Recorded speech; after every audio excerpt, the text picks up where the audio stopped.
Olá, eu sou o Gustavo Setti e junto com a minha parceira Adriana Neto, quero dar as boas-vindas a mais um episódio do programa Papo Reto, um canal que traz a vida real de empresas familiares, carreira e relacionamentos.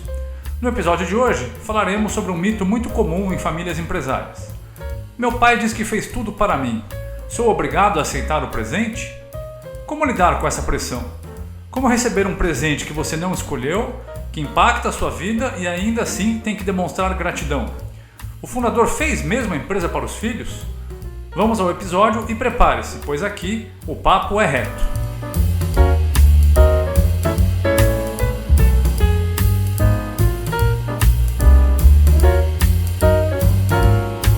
Adriana, tem um depoimento aqui de uma sucessora para a gente assistir, né? Trazer eu acho que é uma questão muito comum entre sucessores, entre herdeiros. Vamos assistir e em seguida a gente comenta aqui. A gente sabe dos bastidores. E saber dos bastidores, você às vezes joga isso num momento difícil. Eu acho que isso é muito complicado. Não é algo que tem como evitar, a gente tem que saber conviver e trabalhar. Mas às vezes uma briga que você teve por causa daquela coisa de criança volta. Tá, tenho a empresa familiar, então eu tenho que fazer isso. Então tem um pouco desse peso do ter que. Eu sinto esse peso. Ah, não, eu tenho que dar a continuidade numa coisa que foi iniciada, tal. Então eu acho que isso tem um dado. A dificuldade também da saída é muito desse peso da empresa familiar. Pô, eu vou sair, vou para outra área e depois, se eu tiver que voltar, vou estar distante desse mercado ou não. Então, e vem claro que o pai e os tios, no meu caso, ficam lá segurando, não? Fica, você ajuda a gente a pensar, enfim, contribui aqui para a empresa, não vá. Então, é uma coisa difícil também. Gustavo, esse é um caso muito interessante, né? Porque ela deixa muito claro, você vê que a voz até fica embargada. É o tenho que, é uma obrigação, é um peso. E o pior disso, é um peso que você ainda tem que ser grato, né? Porque você ainda tem que falar que você é grato por ter tido aquela oportunidade, por ter acesso àquele patrimônio. E essa pessoa, essa herdeira que a gente viu esse depoimento, ela tinha sonhos muito recorrentes que ela vivia, que ela estava numa prisão com grades de ouro. Porque era uma prisão, mas é com grades, mas assim, não é porque a grade é de ouro que deixa de ser uma prisão. Então era um peso para ela. E ela é muito inteligente, ela é muito responsável. Então ela percebia que estavam depositando em cima dela uma expectativa muito grande, porque ela já faz acontecer, só que ela não era feliz. Então ela mostra claramente o peso, ela não estava por opção, ela estava por uma obrigação, e uma obrigação que você não pode nem reclamar. Você fala, nossa, como eu sou privilegiada, eu tenho tudo, eu tenho essa... Então isso que eu acho que é pior, porque quando a gente ainda está numa situação ruim, você ainda pode culpar o outro, falar, né, que merda, que droga, né, olha onde é que eu tô. Não, esse você ainda você tem que ser grata pelo fundador, né? Que nesse caso dela era o avô, e grata pelo pai por ter dado continuidade, dar essa oportunidade. Mas é um profundo sofrimento. Eu acho que isso é muito mais comum do que a gente imagina. Eu diria que 90% dos herdeiros, eles estão porque eles têm que.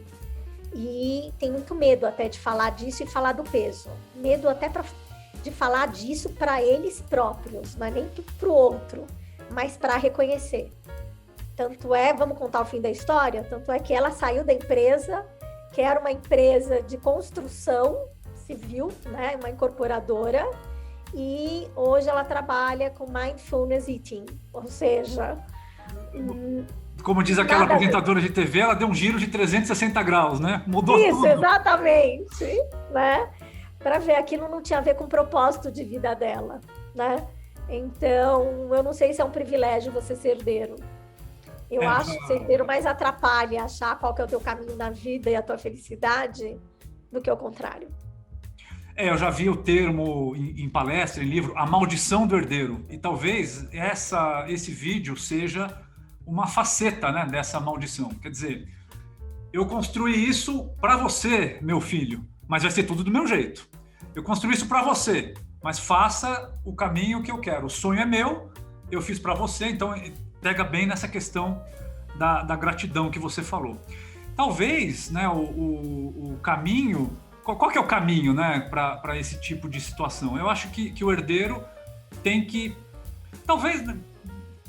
Tem muitos herdeiros que começam no primeiro emprego, ficam 1 ano, 2 na empresa da família, até ok. Mas acho que ele deve sair e buscar a própria história, experimentar coisas diferentes.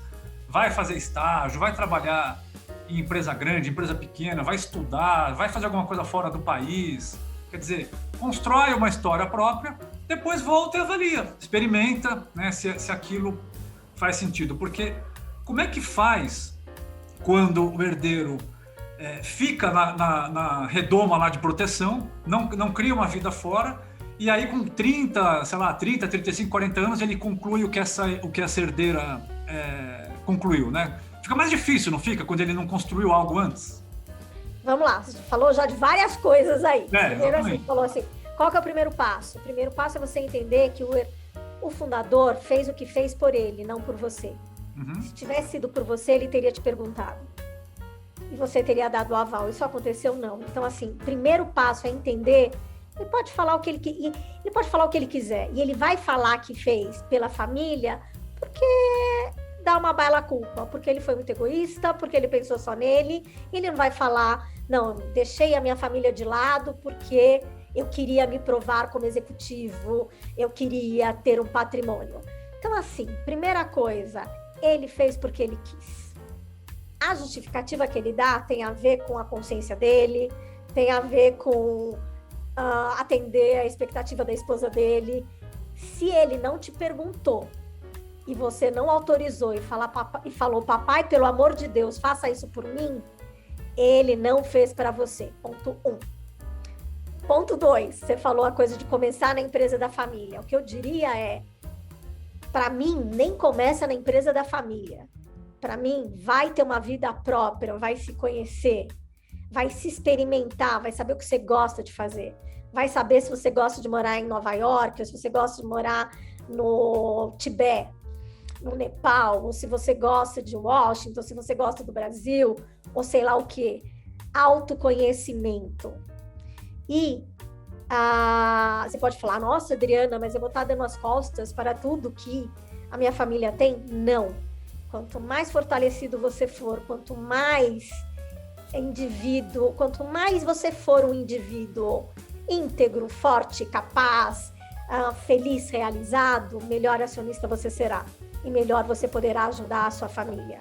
Então, pensar em você, ser egoísta, nesse sentido, é pensar na família. É ganha-ganha. E na empresa, né? Sim, na família e na empresa, exatamente. Então, assim, eu nem indico começar na empresa. Porque já começa com uma certa deformação, já começa com expectativa. Já vai se experimentar. E experimentar coisas diferentes, experimentar mundo dos negócios e mundo não dos negócios. Não precisa nem ficar no mundo dos negócios. Se for um artista, mas nunca soube disso porque nunca pintou.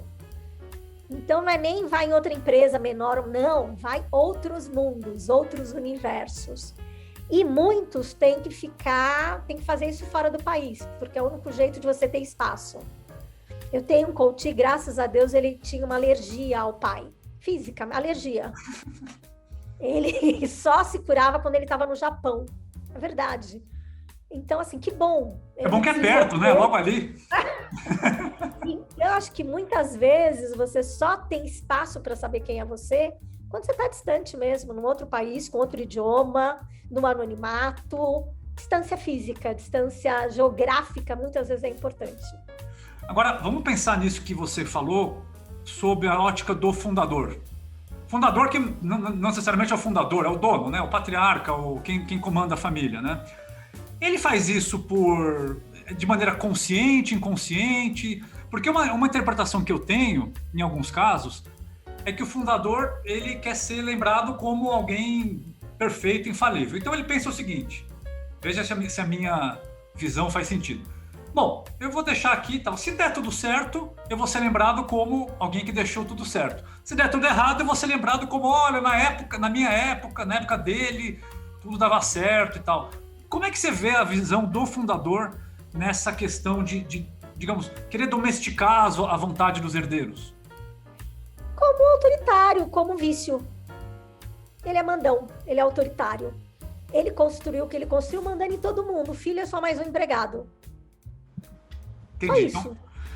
Então para terminar aqui uma questão polêmica, né? Eu, quando trabalhei na empresa da minha família, sempre ouvia coisas do tipo, você é dono? Eu nunca me senti dono, né?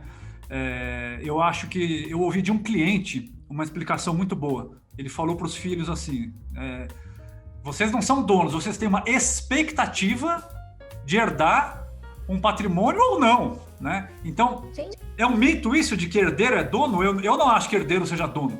O que você... Claro que não é. Ainda acho uma coisa, agora vamos falar dos herdeiros também, senão parece que só os fundadores é que são os complicados. Tem muito herdeiro que fala, não, porque ele tem que deixar para mim, ele não pode fazer. Querido, quem fez, se quiser, queima. Sim. Você vai herdar se um dia o outro deixar. Quer patrimônio? Vai fazer o teu.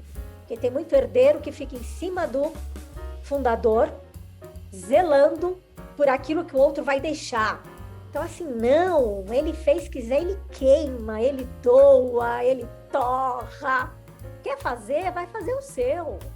Porque tem isso, né? Eles se sentem muito herdeiro e falam, não, isso é meu. Não é teu, querido. Isso vai vir a ser se sobrar. Se o outro deixar, se eu quiser, né? Quiser. Exatamente. Então, assim, isso faz muito mal. E vejo que, às vezes, isso pode ser usado pelos dois lados. Pode ser usado pelo fundador, como pode ser usado pelo herdeiro também, que já se acha dono. Não, querido, você não é dono. Quer? Faz o teu.